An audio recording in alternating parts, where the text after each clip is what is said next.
Hello, and welcome to NASCAR Inside the Race Bracket Edition post-street race.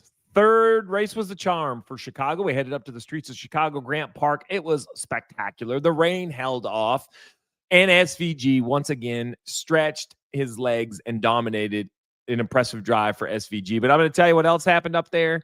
Not that brackets all weren't busted after Atlanta, but any little hope most people had got crumpled up and thrown in the trash. That included myself, my boothmate Adam Alexander, and my boothmate Dale Jr. We are completely out. Our brackets cannot win. But let's check on our friends. I'm your host, Steve Letarte, and joining me today, as we do every week when we talk brackets, let's start with the man, Mamba Smith. He was on the TNT coverage with me. He was up in Chicago on the streets, hitting some interviews.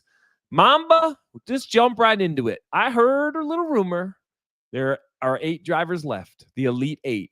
And the beautiful Mamba Smith, who picked the major upset, is 0-8, 0 drivers left. Yeah, that rumor is factual, my good friend Steve. See, here's the thing about stuff like this. Yeah. Risk over reward. You take the big dubs, you know what I mean? I would argue and say that I picked the biggest winners early out of everyone's bracket in the entire world, because I had both Ricky Stenhouse and Ty Dillon. No one was picking those guys. And the thing about it was I actually had Ricky making it through, I think, this past one. And he was looking pretty decent until he got in that last little skirmish and Cape plowed the fence. So, hey, man, I had Allmendinger. He gave it a good ride. Didn't quite get it done. And Bubba, I had Bubba too. And he gave it a hell of a ride and fought hard for me, but couldn't finish it off. One could say fought a little bit too hard. Well, to look at the numbers, we're going to look back as well. Let's bring in our man Russell from Racing Insights. He was in the booth with me up there in Chicago, and he was given the old he was given the very specific updates on the brackets as we went. How are you doing in your bracket there, pal? The numbers say that only one of them is left. One left. I got 2. I got Reddick left. and Gibbs. I'm feeling pretty good. Yep. I like the numbers say. All right, let's relive it. Where should we start? Let's talk about the easy ones first. Brad and Ty. Bravo, Ty Dillon. He was on last week. You wouldn't know it with his internet, but he was here. He got it to work. Basically, Brad K got knocked out in the 77 wreck on the backstretch, right? So not a whole lot to cover here other than he got knocked out. But if you look in the upper left of this bracket right here, Ty Dillon got rid of Hamlin. Now Ty Dillon has got rid of Keselowski. Now he's matched up against Bowman. So that's how Ty Dillon. Oh, look at this D-Lo. Fancy D-Lo. There we go. So there we go. Yep. Dillon, Keselowski. That got him to Bowman. Well, let's stick with the same bracket then. How did Bowman get here? Let's see. Bowman beat Logano. And then he went heads up against Wallace, where he got the best. Let's go to the B-roll. Let's remind everybody just what happened. What was your take on this, Mamba, when you watch your man, the 23, losing his mind with Bowman? I loved every bit of it. Honestly, like from the entertainment, from a fan standpoint, I went on the Harvick podcast and I'm like, look, I'm not going to sit up here and beg for guys to race hard and fight for everything with 5 laps to go. And then when someone does it, criticize them for being too much. I think that is just a hypocritical thought to have on my end. And, you know, this is what we want to see. Look at them doing each other, bumping and banging. Like, now, granted, it might have been a little much at the end because the end result. But I'll say this. If the roles were reversed and Bubba was the one that turned the 48, I think people would have been like, Bubba did everything he had to do. You know what I mean? So, like, I'm here for it no matter what. And they all shook hands at the end. So it's all good. Just racing. Yeah, they all shook hands. And I'll be honest, that angle it looks to me like the 48 isn't moving right. It looks like the 23 is kind of moving left, trying to get the 48 to check up. But either way, it was a street fight on the streets. That was it. That was the move that moved Bowman through as well. Let's jump back to the Oh, yeah. Here's the onboard. Let's check it out. Here's it. He definitely, I mean, he wasn't clear, obviously. He came left. He could have lifted. He didn't need to. It's one of those deals. I mean, he could have lifted, but it's racing. That's why the place sells tickets, because this is what it looked like. Steve Russ, 4 to go. You lifting? I'm not lifting. That's $1 million in front of me, too. I'm apologizing. I'm apologizing, not lifting. It's easy especially to the history they have, too. Yeah, like, there's no way. I agree. Let's head back to the bracket. That was the upper left. I like doing this because Deal has to do a lot of work. Let's go back to the bottom, see we got. Nemechek. Nemechek beat Barry. Oh, boy. We have gone to the archives for this one. This is hot off the presses. We have the 9s on board. Check this out, Mamba. First time Mamba's seeing it. 9, inside 42, turn 12. They gas up over the hill. 22 is going to show back up in the sight right here. Check it out, Mamba. Freeze it. Oh, boy. Back it up a little bit. Just a little bit. Right. Where is it at? Oh, you got to go forward. Keep going. Keep going. Look at the right side, not the street lights. Right there. Freeze it. Okay. You see just over the windshield wiper. You see the 2 street lights. You see the trees. In the center of the fence, above the white section on the right-hand side, you see that yellow light? That's the caution light. That's the moment of yellow. We don't use loop lines. We use camera. Chase Elliott, my guy, the guy I had picked for my bracket, eliminated by Hunter Nemechek right here. And matter of fact, Hunter's going to join the show later and talk about this.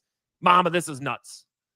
Look at Hunter's car. You guys see how banged up this thing is? Like the Blues Brothers, Chicago. That thing is awesome. It's giving me Harry Gant vibes, honestly, with the green and the white.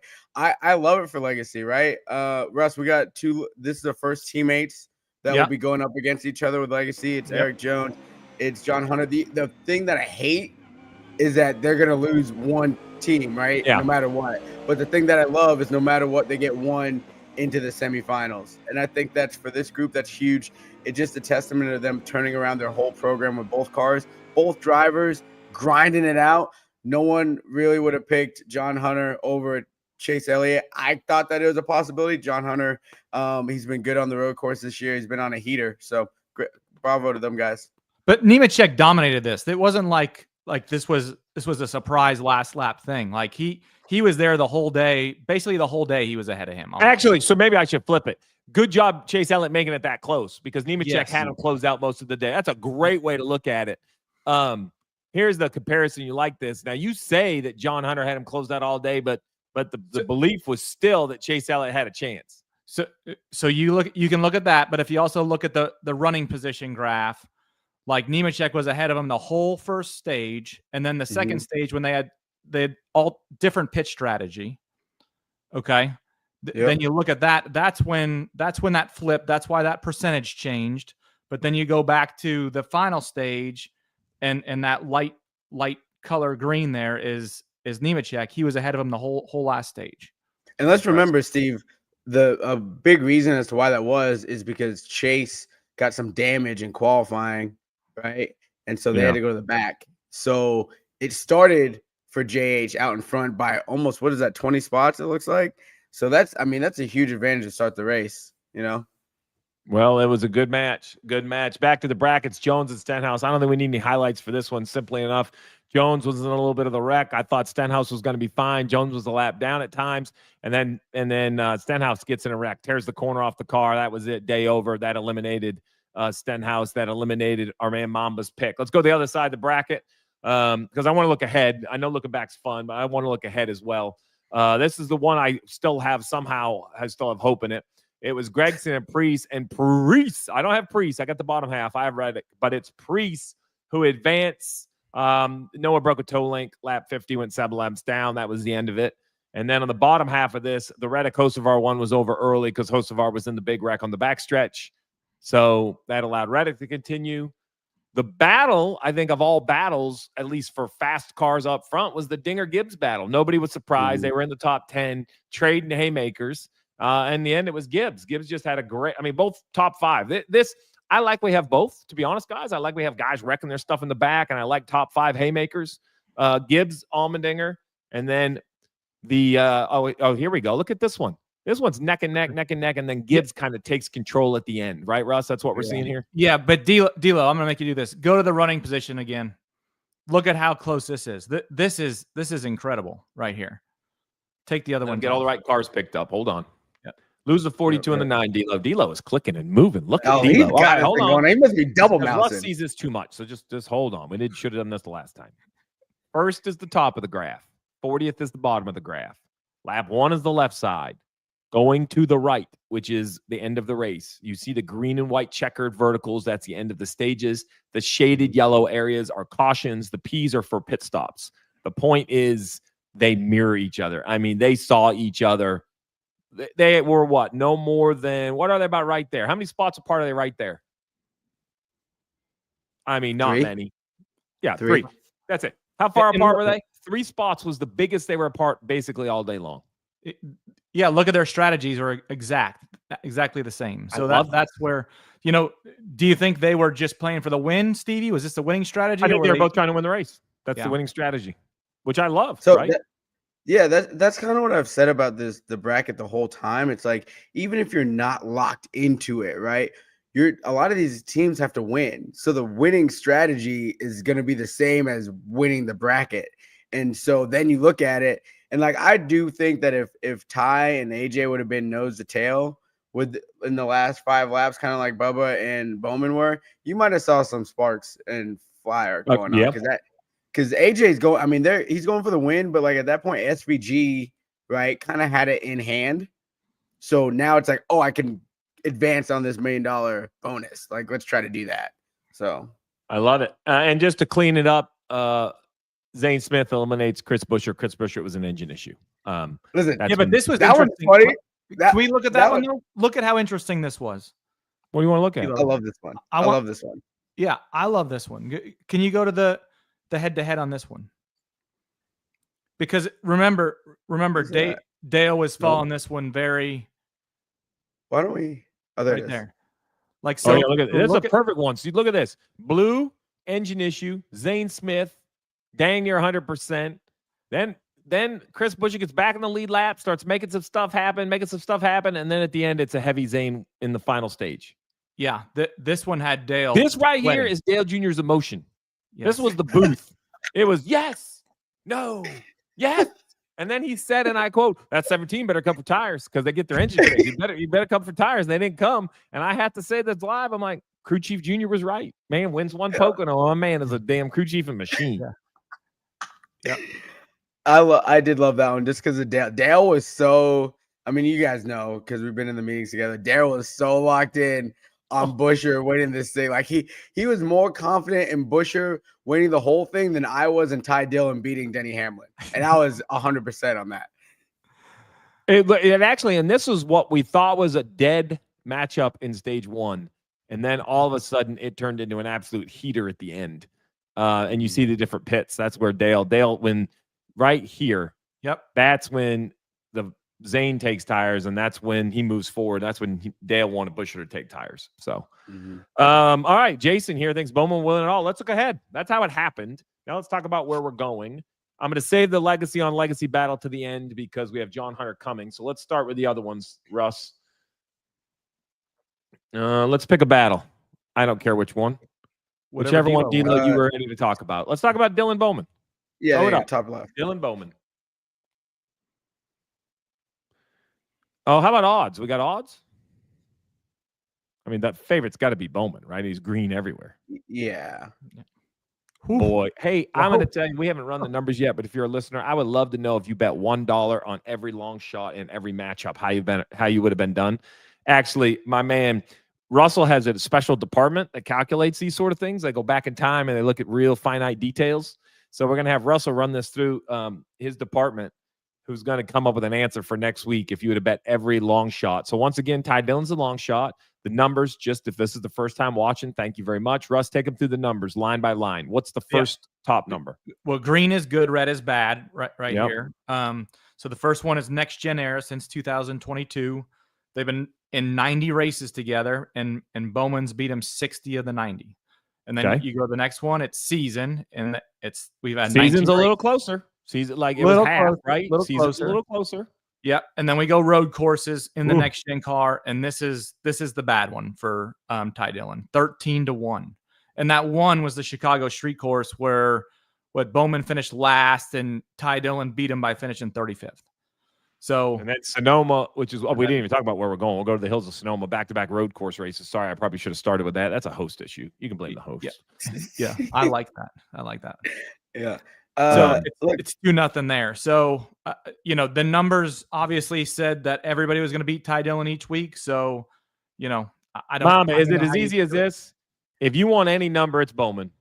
If you're an emotional gambler and you want to bet the hot hand, I could say go with Ty Dillon for the emotional standpoint. But I think the train comes to an end this weekend. I think Bowman snuffs out the 10 and he advances. I'm thinking Bowman might be poised to. I think it could be a Bowman Reddick finale. It could be because what the tracks that are left, Dover and if you get through Sonoma, Dover and Indy, Bowman's good at. Like obviously Hendrick's good at. The Ty Dillon thing is so intriguing because so you're getting down to it. Like, who do you want in your final four? You know what I mean?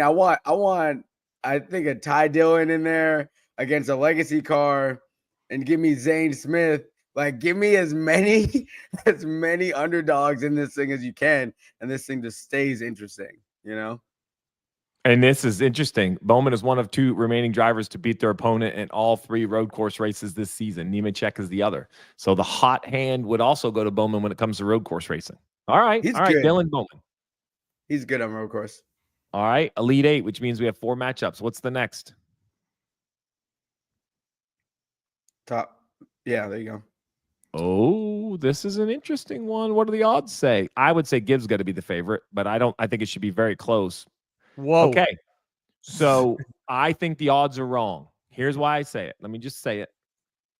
Actually, maybe not, because Gibbs is going to fly out there in Sonoma. He really is. Man, I think you they know got it what? right again. I couldn't get my brain there. I'm like, well, but they're 1-1 at Sonoma. No, Ty Gibbs is going to be a rocket ship out in Sonoma. Yeah. I mean, Zane's not a pushover. Look at the road courses, 6-4. So I'm going to tell you, this is why we look at the numbers, and Russell's going to laugh at me. But if Mamba, I should have asked you this before we brought it up. But if I would have said they're in 10 road courses, there's no way you'd have gave Zane Smith 4 wins out of the 10, right? Versus Gibbs. I wouldn't have. No, not based off of the equipment that they've both been driving over these 10 road. You know what I mean? Like that when you look at the equipment, you're like, Gibbs, like we're talking about him almost winning races. Like people pick him to win on road courses right now. He's the one who's been pushing SVG. So you wouldn't think it'd be that close. But because it's that close, I'm like, man, maybe there's some magic going on in front row over there. Maybe they got a little road course magic up their sleeve. So remember, this is the in-season challenge we're talking about. These are matchup bets. They are presented by our partner at DraftKings. Odds are always subject to change. They move around a little bit, probably with qualifying as well, but I don't think it doesn't move around a lot. What does this say? This means you have to bet $3.30 on Ty Gibbs to profit $1. You put $3.30 down as a bet, and if you win the bet, you get your $3.30 back plus $1. Zane Smith, on the other hand, that plus is a very important, positive and negative in math, very important. That plus number, you put a singular $1 bet down on Zane Smith, and if he beats Ty Gibbs, and this has been the bracket of upsets, then you would get $2.25 in profit. Get your dollar back and $2.25 back. So Russ, I feel like I know it's 6-14, which isn't a crazy upset, but realistically, I think that gap is bigger than I think it's way bigger. Seed, right? Way bigger. Yeah. This upset is this is a legitimate upset. It's not as the seeding makes it look closer. The only thing I'll say though, hold on. The only thing I'll say is the season's only 11-8. So I think we can all agree. Let's break this down a different way. We all agree the 54 is going to be faster. And we all agree that 54 is going to probably qualify and run better. But this that's not how you advance. You have to finish. You can't lose your mind. This is great. Gibbs has the 4th best running position. I love that. Smith ranks 36. Okay. All right. Insights. You're back there clicking away. This year, 11-8. How many of the 8 times did Smith beat the Gibbs was Gibbs running? I bet the DNFs or wrecks. That's my point. Gibbs could hit something. Last year, he hit the nuke wall with his right side, broke a toe link, went down into turn 1, running by himself at Sonoma. This isn't to win, remember. This is one. You got to beat one guy. Yeah, if Gibbs is running, this is a no-brainer. Great way to put it. That's if 4 tires are pointed straight and the smoke's still on the inside, then the 54 has this baby locked up. But both of which have been an issue. Yeah, and go ahead, Russ. I would just say road courses are Gibbs's thing, though, right? 5 of his 15 top 5s have come on road courses. He's a road course guy. We talk about Stenhouse being a drafting guy. This is where Gibbs excels. Yeah, I gotta believe though, because the 38 is going to be going for a win, they're going to be apt to do something strategy wise different than the 54, and that's really going to make this matchup interesting. Because you don't think the 54 is going to go for a win? You think he needs stage point? Like, what do you No, mean? he's going to go gotta for a win too. He's got to win too. But like because they feel like they'll have a better car. You know what I mean? Going into it, I'm thinking they're going to have a better car. They got to do more normal things with their strategy. You know So what I mean? actually think that if Gibbs had already won a they'll take race, Zane Smith would have a better chance because I think Gibbs could win a couple stages and get some playoff points. We're kind of in the weeds there, but look, it's going to be a great head-to-head battle. I agree. If the 54 has the smoke in and the tires straight, then I think he's the favorite over the 38. Agreed. Great way You to look at laugh, but the smoke will drop out of that Toyota every once in a while. Denny Hamlin couldn't make a dang pace lap, and I watched the last Sonoma race this week, and guess what? He was at the winery earlier there too.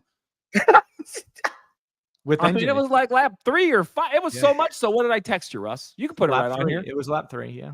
I say, hey, Russ, I need you to find out all the Toyota engine issues because in my mind, we're seeing a lot of engines this year, not just Toyota. I'm not picking on them here, but that one rang true. I had Denny like last week live, and this week in my first tape review, I'm like, man, we're gonna have to check a few things out here.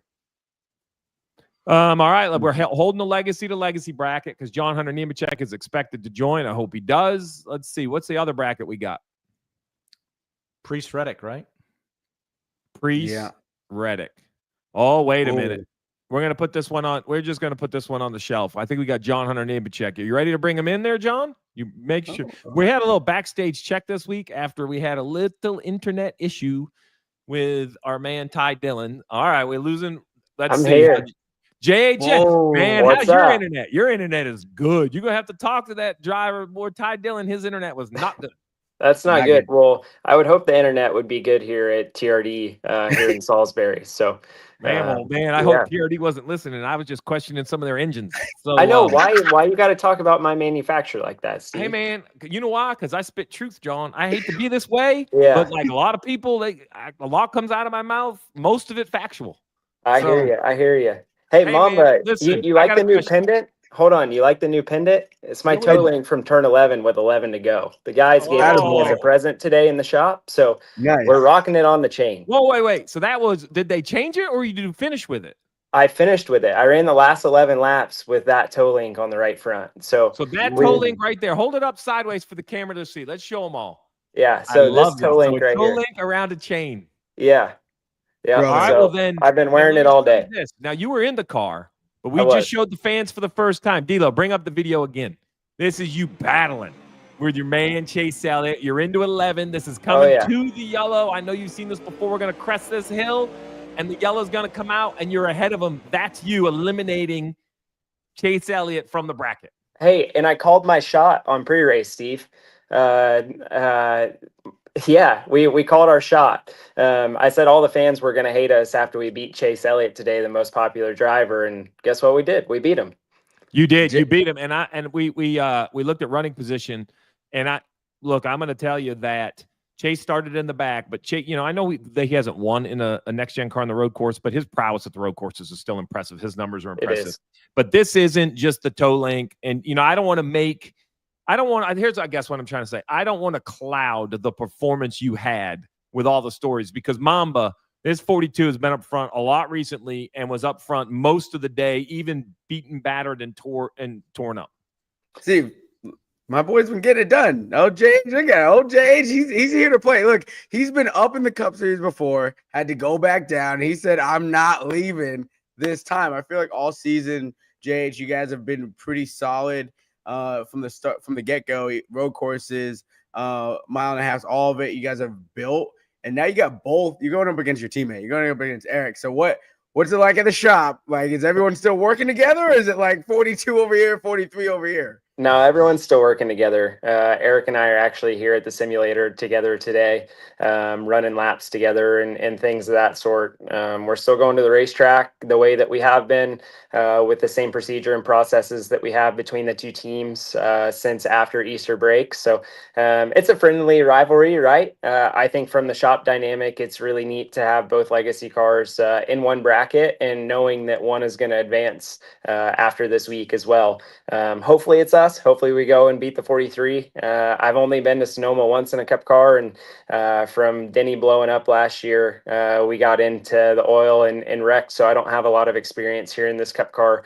So definitely new to me. I've had some great people in my corner this week, been able to chat a lot.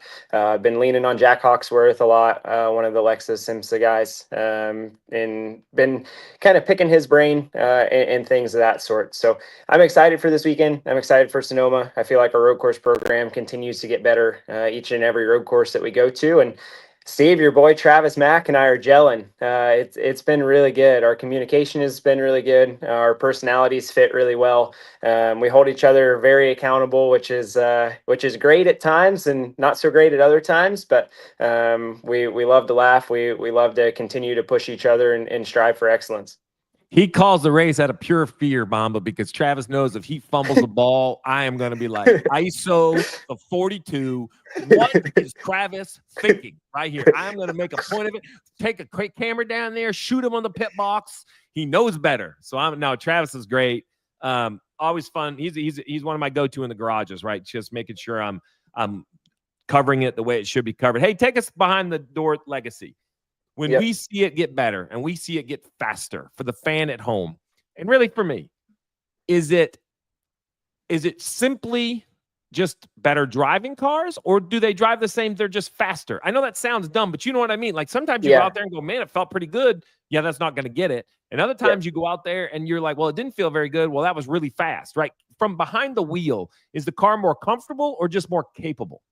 A little bit of both, Steve, to answer your question. Our cars definitely are more comfortable than what they were last year from a grip standpoint, right? And when you get more grip in the race car, you tend to go faster.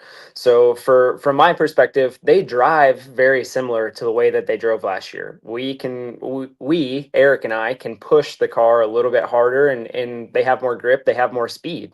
So I think when it comes to that, right, it's not one big piece part component that we went and manufactured or found. Everyone has all the same stuff. So Brian Campy, Jacob Canner, Chad Johnston, everyone that's involved at the shop and got hired over the off season has implemented a lot of processes, a lot of procedures, a lot of things to try and QC our cars before they go to the racetrack, making sure that everyone is aligned in the shop. And, we had a lot of personnel changes kind of in every department. My whole 42 team is new to me this year. So it's been a lot of change again over the off season as it was going into 24, but we have a great group of people. Everyone is bought in. The culture is definitely getting better each and every day. Jimmy is pushing us to be better. When he's here in town, he's at the shop every day, early morning until the last person leaves. So it's great to have a boss like that wants this. You know how hard Jimmy worked at being a driver, and it's the same as a team owner. So we're having conversations right now internally in our shop that we didn't think that we were probably going to have for another year or so. So the ball is definitely rolling. It's just how do we get that last little bit to start breaking more into the top five and start contending for wins. Steve, it's culture. He just said it. So I've been lucky enough to be around the legacy team a little bit, probably more than other people, just because, the Christmas party or the big Dollar Tree event that we did. And like, you can see it, and there was always enthusiasm, and they just kept believing in themselves. They're like, it's coming. We just got to get through this, and we got some things coming. They got the people at the Christmas party.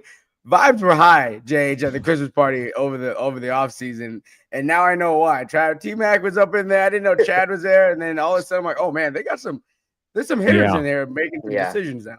Hey, I know. So I know I'm not gonna put you on. Well, I am gonna put you on the spot. I know you're not gonna brag about it. Probably you don't want to get all up, but you could just. I mean, you could tell us. We'll keep it a secret. I mean, you for sure want to be the guy that wins, right? Like you want to be the guy that goes over and go, Erik, hey man, good battle, but deep inside you had that little childish, brother on brother grin. Like, hey, so here's the numbers head to head. I'm gonna show you. All right. Let's so what we have right here, top line is you and John Henner, careers in next gen. So all equipment. Yep. 55 times. He's got a little head start, but then it tips green to the 42 this season, 11-8. Road courses 5-3, and Sonoma. You're 0-1. I don't know why the color's green on the 0. I'm going to blame Russell for Racing Insights, which is actually going to make the next segment even better that he had a color wrong. So it's pretty dang close. But green, I see a lot more green for you. Yeah, I'm really excited for this weekend, Steve. I've put in a lot of work for Sonoma this week, just studying data, studying film, a lot of in-car film, things of that sort. That's just kind of my personality when it comes down to it. I actually ran sim before coming to sim here earlier today with T-Mac. We sat in his office, watched some race film as well. So definitely a lot going on there. Travis, I have big shoes to fill for Travis when it comes to road course racing. Last year he had AJ and SVG at every road course. So with that, there's a lot of pressure on myself to go out and perform. Well, get to work then. Don't hold us up. I know Yeah. you're a PhD. They probably have the sim in there waiting for us. Don't let us be the guy to get you behind. Hey, we're good. Erik's on it right now. So whenever I get off here, I'm going to go study some data and see what he's doing and see where I can improve from there.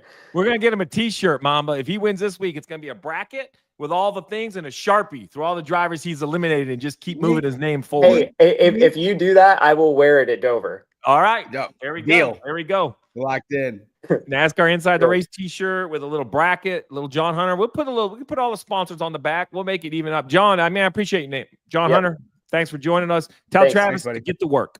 I will. I'll go tell him right now. Shoulders, man. If he puts you out there, you'll hold on to it. He's got to get his strategy. I will. Mamba, I'll bring this tow link for you this weekend. Yeah, bring it this week. We'll talk about it. See ya. Driver 42, John Hunter Nemechek from Legacy Motor Club is going head-to-head with his driver. Please bring my man Russ back in, and please bring that graphic in that is highlighted incorrectly. Oh, no, Russ. Green is good, red is bad, and that's just the bottom line. And then Russell apparently didn't have this one correctly. It's green because of how he got taken out last year. That's why. Okay, fair. Yeah. I'm going to tell you. Okay. Mamba, the floor is yours. Give me this one. Look, I'm very impressed by these numbers. I really wouldn't have thought it, but at the same time, the legacy cars have ran like nose to tail pretty much since the inception of this company. So they've been close. John Hunter, I think he's putting in a lot of work. Not that Erik isn't putting in a lot of work, but John Hunter seems very comfortable with who he is as a person and who he is as a race car driver now. He's meshing with his crew chief, T-Mac. I think I would go JH on this one, to be honest. Man, I'm going to go JH just because he joined the show. Not that we didn't. No offense to Derek. I don't think we asked him, and he said no. He's in there driving. He can't both be on the show. Messed up, Steve. And the reason I like JH is he's finished better than Jones in 4 of the last 5 road course races. There you have it. So and they've been like top 10. Like, I mean, Mexico really, for John Hunter at Mexico, I was really impressed with that effort. Because when we got there, he told me he'd been working on Mexico for like 2 months. So that just tells me how he knows at this time of season is of importance, high level. I love importance. It. And I love them giving them the bent toe link. So what that is for the fan at home, it's just like it sounds. It's basically in the suspension it sets what direction a tire points. So with bent like that, it's going to tip the tire in the wrong direction. So he nursed that thing. Lucky it didn't break, or we'd be talking to Chase Elliott today. So, bent, not broken. Sometimes that's the key. All right, we got one matchup to go. I skipped over it because John Hunter decided to join. So that was wonderful to have. We got one more to go. The 4th and final head-to-head. Preece and Reddick. Let's see the odds. It should be a Reddick favorite. It is. Look, I feel like this is a little bit like the 54. It's a little closer. I think Preece has shown a little more pace than Zane, although Zane hasn't been bad at the road courses. But just Reddick, he's Mr. Consistency at the road courses. Though I will say the season, they're 9 and 10. So the season would say it's almost a coin flip. Road courses for sure go to Reddick. Listen, off rip, I say 45, and then I think about how the 60's been running, how he did in Mexico. The RFK seems to have a pretty solid road course program figured out right now with this Gen 7 car. Russ, I don't know. I'm kind of down the middle. My brain tells me 45. My heart tells me 60. I'm not really sure where to go here. Yeah, this is going to be a tough one on points, right, Russ? I mean, because Preece is right there in the picture. That's what I was just gonna say. He's -2 to the cut line, and Reddick's the only thing he's got to really worry about at this point is 16 different winners.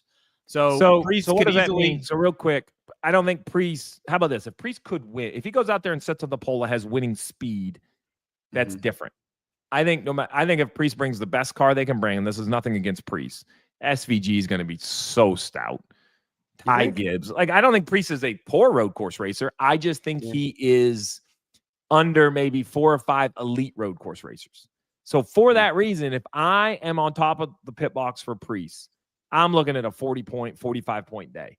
And you do that by, top 5. Stage 1 is going to be hard because I think I'm just going to run that straight out. But like try to finish in the middle of this top 10 stage 1. But then he could be the best car to not flip stage 2. He could win stage 2. That's 15 points. Then you pit after, you know what I mean? Like there's a lot of ways to run this race. I think the stages, if the cautions fall wrong, the stages could be where this comes apart for Preece because I think they have to be counting points. Yep. What you said. Qualifying, I agree with you. Huh. Qualifying. Qualifying. I'll give it that, Mamba. I think qualifying could be what determines this right here. Look, bring the odds up one more time because qualifying is probably when they would change. Preece is currently the long shot. If you are a Preece believer, I would bet it earlier in the week because there's a chance Preece could qualify good. He was second at Mexico. And if Preece goes and qualifies in the top 5, this could easily become a closer heads-up matchup. I think this is an early week number right here. So if you're listening to this later in the week, I would get your bet in if you believe in Preece. Now, if you believe in Reddick, you might wait and qualifying might bring that minus 240 down, so you might get a better value. Mamba, 0 for 8. Russ, the numbers, quote, the numbers, 1 for 8. If it was 8 for 8, it'd be Russ. Because it's 1 for 8, it's the numbers. Facts. There. Where are you? Where are you at, Steve? What do you got? I'm 2 for 8. It's not very good. It's 2 for 8. I'm not, by no means am I bragging. I have Reddick and Gibbs, and I have Gibbs advancing. So the best I can do in the next round, in the final 4, is Gibbs. That's the best I can do. What, Stevie, I want you to think about these drivers in this round. Like only 4 of the 8 have ever made the playoffs. Only 3 of them have ever won a race. And none of them have won this year. So I'm flipped. I bring the whole bracket up for us. That's what I want to see. That bracket right there. I'm not, look, all 8 are deserving. I'm not worried about that. But Bowman and Reddick have kind of seen the tippity top of this. They've raced in the playoffs. They've done so many different things, right? Like, I'm like, man, I would love to see drivers that $1 million are going to change everybody's life. But let's think about Preece's eyes almost swollen shut after he flew down the backstretch at Daytona, right? It's like, man, would it be awesome to go have an Erik Jones, Ryan Preece, or a Zane Smith, Nemechek, or just, I think these teams advancing are doing an amazing job of shining the light onto their organizations, I guess is right. That's what you're saying, Russ. Like these other guys have the lights of the playoffs. It's a great opportunity for these guys. Absolutely. I'm going to say this, the legacy matchup, almost regardless who makes it through anywhere else, that's probably going to be the fans rooting favorite because kind of everyone else that'll come through. Like I'm thinking Reddick makes it, I'm thinking Gibbs makes it, I'm thinking Bowman makes it. Like if every other heavy hitter makes it, I'm pulling for the legacy team, right? Because that's the underdog, and that's the story that'd be the most fantastic. Or flip side, what if Ty Dillon makes it, Preece knocks out Reddick, and Smith knocks out Gibbs? Now it's just a slugfest for guys that run right around 15th to 20th every week. Like I love it. I'm here for it. Well, this is the bracket. Let's remind everybody the odds that we are showing are presented by DraftKings. And Mamba, tell them what the fans can do. Listen, new customers bet $5 and get $150 instantly with promo code INSIDE. DraftKings, the crown is yours. We appreciate DraftKings helping put this whole thing together. The bracket has been fire. So I can't bet racing. Let me put that big exclamation point out there. Big fan of the DraftKings app, though. Easy to use. Live betting, big popularity in live betting. Lost a little soccer bet this week. I needed a second goal out of the U.S., but other than there's that handball too. They should have had the handball too. That's what I knew. I knew I'd get the professor in on that one. A little handball action. We're gonna press. The professor's gonna have his the department, the details department, check us what it is for all of the long shots. If you bet all the long shots, you'd be doing pretty good, gentlemen. It's been a lot of fun. We're down to 8. Stuff's getting real. Mamba, you'll be on the Altcast as always. We can see you on True TV. As always, Altcast. I'll be on the main cast with y'all at the beginning of the race. See at the end, and then I'll be on Bleacher Report all weekend long. All right, well, tune in on Sunday from the rolling hills of Sonoma. I have not been there, not been to wine country since 2014, so I'm heading out. I'll have my main man Russ in the booth with me, so he better give me some pretty good notes. But tune in to TNT. I believe the race coverage starts at noon, race at 12:30. That sound right? Sounds right to me. I believe that's right. Yes. Noon local. Yeah, sorry. local. I wanted to make. I was like, let me try that promo one more time on the way out. Although, if you're listening in California, I had that log just perfect. Coverage starts at 3 Eastern, noon local, race around 3:30 Eastern. There you go. There you have it. All right, there you have it. Ladies and gentlemen, it has been another Inside the Race. This time it was the bracket edition. I'd like to take a moment and thank Hunter Nemechek for joining us. And as always, tune into our post-race show. We had a live one from the racetrack at Chicago. We're going to have another live post-race show, NASCAR Inside the Race live Sunday after the race in Sonoma. Alex Weaver's going to be on the coverage. Tune in and check her out. And next week, we'll be back again with another bracket edition. This is always available live on YouTube and as a podcast, anywhere you get your podcast. Congratulations, guys, on 3 crappy brackets.